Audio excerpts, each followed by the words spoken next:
सभी अस्थायी आउटसोर्स कर्मचारी साथियों,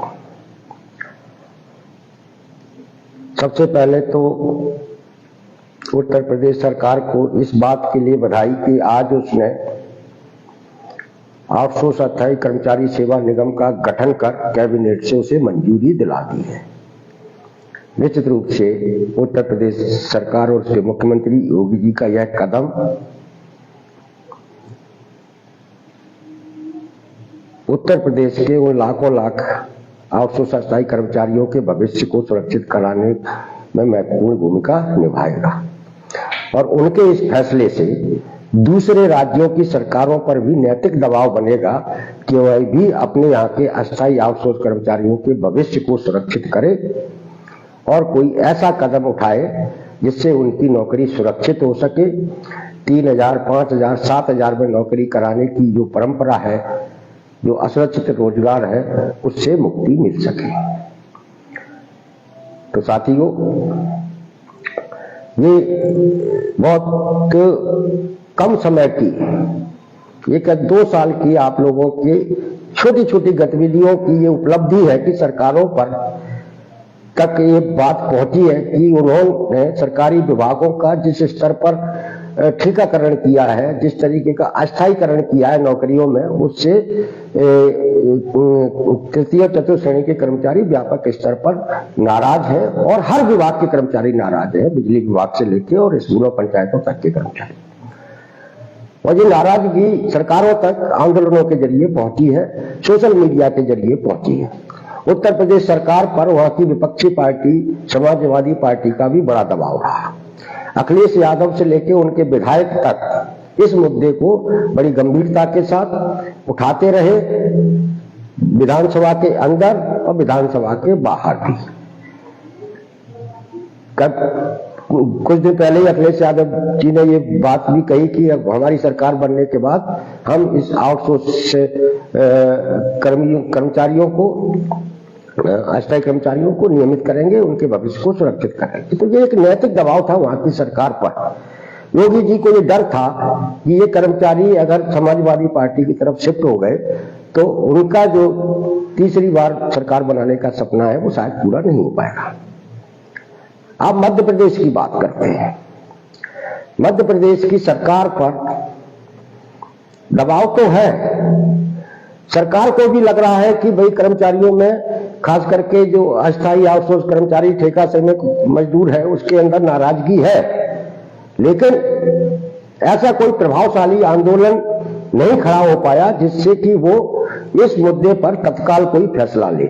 इसलिए मध्य प्रदेश की सरकार इस मुद्दे पर कोई निर्णय लेने को टाल रही है, क्योंकि अब मध्य प्रदेश में चुनाव 2028 में है। यहाँ की सरकार जो कुछ भी अगर करना होगा उसको तो 2028 से पहले, चुनाव से पहले करेगी। लेकिन हम लोग चाहते हैं कि ये जो फैसला उत्तर प्रदेश में हुआ है, हिमाचल में हुआ है, दूसरे राज्यों में हुआ है, वो मध्य प्रदेश में भी होना चाहिए। और इसी के लिए हम लोगों ने 7 सितंबर से भोपाल में घेरा डालो टेरर डालो आंदोलन प्रस्तावित किया है, जो होना है। आज हम आपसे 7 तारीख की तैयारियों के बारे में, पुलिस के रवैये के बारे में चर्चा करने के लिए आए हैं। हमारी 2-3 दिन से पुलिस प्रशासन से अनुमति के बारे में लगातार बातचीत हो रही है। 5 सितंबर को अतिथि शिक्षकों का भी कार्यक्रम था भोपाल में, उनको अनुमति नहीं दी है। हमको भी पुलिस प्रशासन अनुमति देने में आनाकानी, ऊपर नीचे आगे पीछे हो रहा है। हमने उनको 2 टूक कह दिया है, स्पष्ट कह दिया है, और हमने उनको एक पत्र भी लिखा है जो हम अपने पेज पर डालेंगे, आप लोग उस पत्र को जरूर पढ़ें। हमने बहुत सख्त भाषा में उनको एक पत्र भी लिखा है और उनसे कहा भी है कि भाई हम लोग 27 जुलाई का आंदोलन आपके कहने पर स्थगित कर चुके थे और आपने कहा था कि विधानसभा सत्र के बाद कर लेना, और हम इसलिए विधानसभा सत्र के बाद 7 सितंबर की हम लोगों ने तारीख तय की और हम 7 सितंबर को भोपाल में आंदोलन करेंगे, स्पष्ट हमने कह दिया है। अब रहा सवाल जगह का। हमने कहा हमने नीलम पार्क मांगा है, अगर आप नीलम पार्क में हमें अनुमति नहीं देते हैं तो हम चिनार पार्क के सामने सड़क पर आंदोलन करेंगे और आंदोलन तो होगा। हमने उनसे कहा कि हमको रानी कमलापति के सामने दीनदयाल उपाध्याय जी की प्रतिमा पर इकट्ठे होने की अनुमति दे दीजिए। वो दीनदयाल उपाध्याय जी की प्रतिमा पर भी अनुमति देने के लिए तैयार नहीं है। तो हम लोगों ने तय किया कि हम चिनार पार्क के सामने इंदिरा गांधी जी की प्रतिमा के समक्ष इकट्ठे होंगे और अपने आंदोलन को वहीं से शुरुआत करेंगे। और हम लोगों ने, हमारी कोर कमेटी ने ये भी तय किया है, आपसे कल चर्चा हुई, काफी देर तक आज दिन में भी चर्चा हुई, हम लोग 7 सितंबर से वहां अनशन शुरू कर देंगे। और इस अनशन पर हमारे पंचायतों के जो अध्यक्ष हैं, चतुर्श्रेणी कर्मचारियों के अंशकालीनों के अध्यक्ष हैं, स्वच्छाग्राही है, राजस्व सर्वेयर है, ये सारे लोग, इनके प्रमुख नेता वहां अनशन पर बैठेंगे। और ये अनशन निरंतर चलने वाला है। हम लोग 7 तारीख को ये फैसला कर लेंगे कि जब तक मध्य प्रदेश से इस अन्यायकारी प्रथा का अंत नहीं करा देते, हम लोग जो 7 सितंबर से आंदोलन शुरू कर रहे हैं वो निरंतर जारी रहेगा अपने अपने स्तर पर। और ये आंदोलन करना क्यों जरूरी है? देखिए, ये आंदोलन करना इसलिए जरूरी है, आंदोलन करना इसलिए जरूरी है कि ये जो पूरा चतुर्श्रेणी कर्मचारी है, ये कम पढ़ा लिखा है, इसे अपना आवेदन तक लिखना नहीं आता, और जो सबसे ज्यादा महत्वपूर्ण काम करता है, किसका काम करता है? समाज का, लोगों का, अधिकारियों का। दफ्तर भी खोलता है, दफ्तर में आने वाले लोगों की आव भगत ये करता है, पानी पिलाता है, साफ सफाई करता है। अंशकालीन कर्मचारी है, वो छात्रावास और हमारे बच्चों की देखभाल करते हैं, उनको खाना खिलवाते हैं, साफ सफाई करते हैं, स्कूलों में बच्चों को पानी पिलवाते हैं, साफ सफाई करते हैं, मध्याह्न करवाते हैं। ये वो वर्ग है जो बेचारा अपनी बात खुद नहीं कर सकता, उसे एक आवेदन तक लिखना नहीं आता। इसलिए हम लोगों ने ये तय किया कि हम इनकी बात करेंगे। हमारा ये आउटसोर्स कर्मचारी है जो कंप्यूटर चलाता है, सारे दस्तावेज सरकार के तैयार करता है। हमारा बिजली विभाग का आउटसोर्स कर्मचारी है जो हम सबके घरों में उजाला करता है, उसके घर के अंदर अंधेरा है।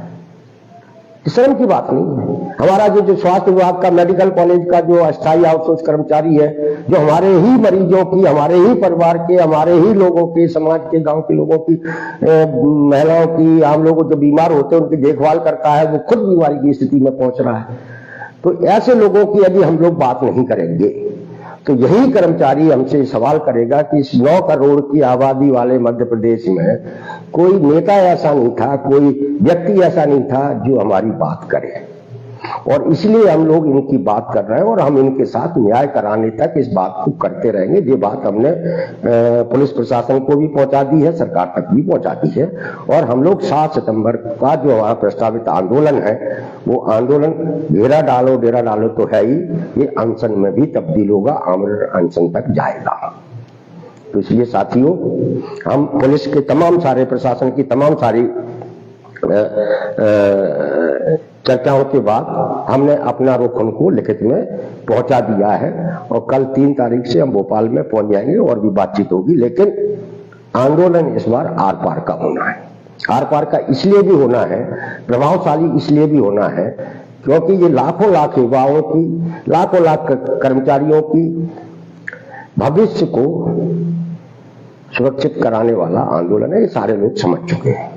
यदि हम बोलेंगे नहीं, यदि हम लड़ेंगे नहीं, यदि हम संघर्ष नहीं करेंगे, तो ये जो सरकार और हमारे मुख्यमंत्री जो इस समय पूरे फॉर्म में है, पूरी तरीके से मजे में है, दिन में 10 जगह भाषण देते हैं, उन भाषणों में जो लफाजी होती है वो आप सब लोग सुनते हैं।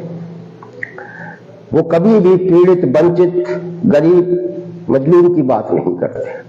सरकार ये मान के बैठी है कि उन्होंने गरीब महिलाओं को 1200 रुपए जो दे रहे हैं उससे उन्होंने अपना काम पूरा कर लिया। उनका 1200 रुपए में गरीबों का घर चल रहा है, वो संपन्न हो गए हैं 1200 रुपए में। इसलिए उन्हें अब आप लोगों के लिए कुछ करने की जरूरत नहीं है, सरकार मान चुकी है। जब सरकार की ये मानसिकता बन जाए कि हमने 1200 रुपए देके अपनी जिम्मेदारी से पल्ला झाड़ लिया, तो ऐसी सरकार को उसके कर्तव्यों का बोध कराना हर जागरूक व्यक्ति की जिम्मेदारी है। हर उस व्यक्ति की जिम्मेदारी है जो कमजोर, गरीब, वंचित, पीड़ित कामगार मेहनत का वर्ग के लिए काम कर रहा है, करना चाहता है। और इसलिए हम लोग ने ये पिछले 2 साल से निरंतर आंदोलनात्मक गतिविधियां चलाते आ रहे हैं। तो साथियों, पुलिस ने भी हमको अनुमति के संबंध में एक लेटर भेजा है। वो लेटर भी हम आपके बीच में कल पहुंचाएंगे, अनुमति के संबंध वाला। अनुमति देने में पुलिस के जो आनाकानी है, उसके जो मुख्य वजह है, वो मुख्य वजह यह है कि सरकार कतई नहीं चाहती कि ये जितना छोटा कर्मचारी है जिनकी हम बात कर रहे हैं वो एक साथ लड़े। सरकार ये चाहती है कि अंशकालीन आए, अपना धरना दें, ज्ञापन दें और चले जाएं। पंचायतों के चौकीदार, पंप ऑपरेटर, सफाई कर्मी आए, अपना धरना दें, चले जाएं। शिक्षा विभाग के कंप्यूटर ऑपरेटर आए, अपना ज्ञापन दें और चले जाएं। बिजली विभाग के लोग आए, अपना ज्ञापन दें, धरना दें, चले जाएं। स्वच्छाग्राही आए, धरना दें, चले जाएं। सर्वेयर आए, धरना दें, चले जाएं। अतिथि शिक्षक अकेले आए, धरना दें, चले। वो लोग नहीं चाहती सरकार कि इनकी व्यापक एकता बने और ये एक साथ है।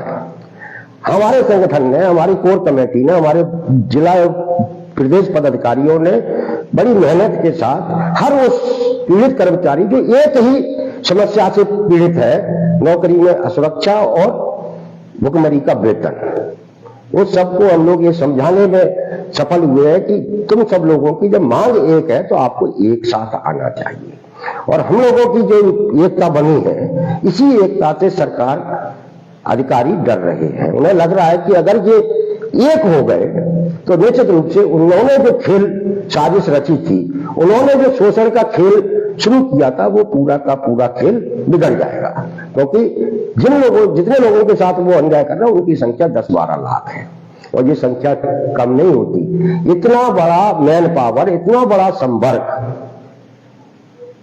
कोई दूसरा नहीं है मध्य प्रदेश में।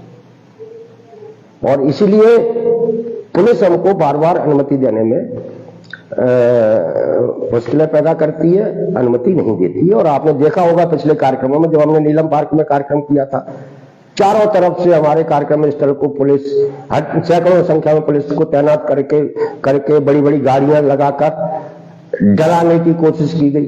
जैसे हम लोग कहीं विदेश से, बाहर से आए हुए हैं, भोपाल पे हमला करने आए। हम लोगों ने अभी 2-3 महीने पहले चिनार पार्क से कार्यक्रम किया था, तो हम लोगों को गिरफ्तार कर लिया गया था। ये जो डर है सरकार के अंदर, ये डर इसलिए है कि ये जो पूरी एकता, व्यापक एकता बन रही है, इस व्यापक एकता ने ही सरकार को डराया है। 7 सितंबर के कार्यक्रम को भी अनुमति देने में प्रशासन का, पुलिस का, सरकार का यही रवैया रहने वाला है। वो अतिथि शिक्षकों की अनुमति को उनने नहीं दी है। उन्होंने अपना 5 सितंबर का कार्यक्रम जो है स्थगित कर दिया है, लेकिन हम 7 सितंबर का कार्यक्रम स्थगित नहीं करेंगे। हम 7 सितंबर के कार्यक्रम को करेंगे, चाहे फिर उसके लिए हमको जेल जाना पड़े, गिरफ्तारियां देनी पड़े, कुछ भी करना पड़े, लेकिन हम लोग आंदोलन करेंगे। ये हमारी पूरी कोर कमेटी और हमारे प्रदेश और जिला पदाधिकारियों का निर्णय है। और इस निर्णय से हमने पुलिस प्रशासन को, सरकार को अवगत करा दिया आज एक पत्र भेजकर। तो साथियों, भोपाल में आंदोलन करना वाकई बहुत कठिन काम है और ये कठिनाई अनुमति से शुरू होती है। और अनुमति यदि समय पर मिल जाए तो निश्चित रूप से हमारे लोगों में भी उत्साह पैदा होता है और कार्यक्रम करने की इच्छा शक्ति कई गुना बढ़ जाती है लोगों की। लेकिन ऐसा नहीं होता, क्योंकि ये सरकार जो पूरी तरीके से अन्याय पर निर्भर है, अन्याय करती जा रही है, वो ये नहीं चाहती है कि ये अन्याय कम हो। ये जो आउटसोर्स अस्थायी प्रथा लागू की गई है सरकार ने, ये जानबूझकर आप लोगों के भविष्य को बर्बाद करने के लिए, आप लोगों के साथ अन्याय करने के लिए और आपके वेतन में चोरी करने के लिए अधिकारियों ने, मंत्रियों ने, कंपनियों ने मिलजुल कर लागू की है। कितने शर्म की बात है कि पिछले 10-15 साल से ये आउटसोर्स प्रथा, ठेका प्रथा मध्य प्रदेश में लागू है, लेकिन सरकार के पास इसकी कोई पॉलिसी तक नहीं है। कहीं ऐसा होता है कि सरकारी विभागों के अंदर आप कोई व्यवस्था बनाए और उसकी कोई नीति न बनाए, लेकिन मध्य प्रदेश में ये हो रहा है। माननीय सर्वोच्च न्यायालय सुप्रीम कोर्ट ने कुछ दिन पहले ही ये कहा है, और सुप्रीम कोर्ट की टिप्पणी के बाद सरकारों को थोड़ी बहुत तो शर्म आनी चाहिए, कुछ तो शर्म आनी चाहिए, और उसे अपनी इस नीति को जो पूरी तरीके से गुलाम बनाने वाली नीति है, इसे बंद करना चाहिए। कौन कर्मचारी परेशान नहीं है मध्य प्रदेश के? आप कहीं भी चले जाएं, मतलब बड़ी संख्या में सुरक्षा गार्ड हैं जो सारे सरकारी दफ्तरों का, सारे कार्यालयों का की सुरक्षा की जिम्मेदारी निभाते। सुरक्षा की जिम्मेदारी निभाना कोई आसान काम नहीं है। वो सुबह से लेकर रात तक सुरक्षा गार्ड का काम करते, सुरक्षा का काम करते हैं। वो जोखिमपूर्ण काम है। कभी कोई लुटेरा, गुंडा, बदमाश, चोटा अगर आए तो सबसे पहले वो किसको हमला करेगा? वो सुरक्षा गार्ड पर जो वह सुरक्षा के लिए तैनात है। वो सुरक्षा गार्ड के साथ क्या हो रहा है?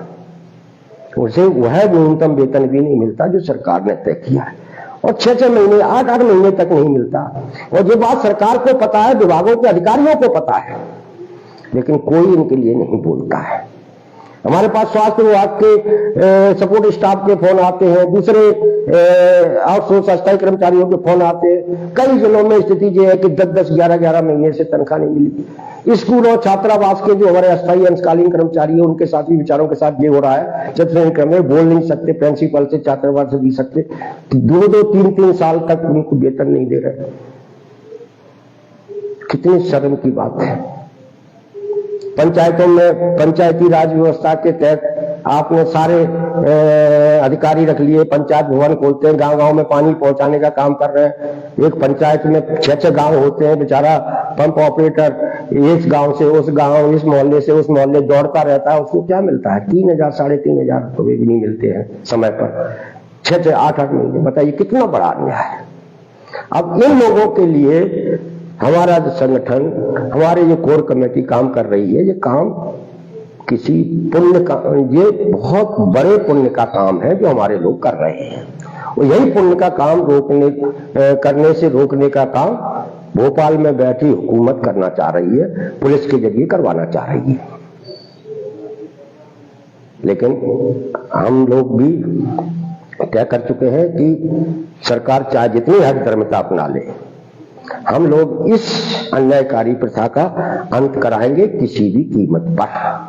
आप लोगों का साथ चाहिए। आप लोग सब लोग 7 तारीख को, संडे है, रविवार है, नीलम पार्क की अनुमति नहीं मिलती है तो आप चिनाब पार्क के सामने इंदिरा जी की प्रतिमा के समक्ष हम लोग इकट्ठे होंगे और हमारा आंदोलन का आगाज वहीं से होगा। 6 सितंबर की शाम से हम वहां पर अनशन शुरू कर देंगे, हमारे पदाधिकारी, और 7 तारीख को आप सब लोगों को वहां पहुंचना है। हम किसी भी कीमत पर सरकार से, पुलिस प्रशासन से डरने वाले नहीं है, उनके दबाव में आने वाले नहीं है। ये हमने उनको लिख के दे दिया है। हमें उम्मीद है कि हम लड़ेंगे, संगठित होंगे और जीतेंगे। ठीक उसी तरीके से मध्य प्रदेश सरकार से आउटसोर्स अस्थायी सेवा निगम बनवाने में सफल होंगे, जैसे उत्तर प्रदेश में बना है। इसी के साथ आप सब लोगों को पुनः अपील है कि, आग्रह है कि आप 2-3 दिन लगातार सोशल मीडिया पर इस अभियान को चलाएं। जो भी सामग्री आपके हित में आती है उसको प्रचारित करें और अधिक से अधिक लोगों को इस आंदोलन से जोड़ें। इसी के साथ मैं आज की चर्चा समाप्त करते हुए आपसे अपील करता हूं कि आप लोग 7 तारीख को भोपाल अवश्य आए। नमस्कार।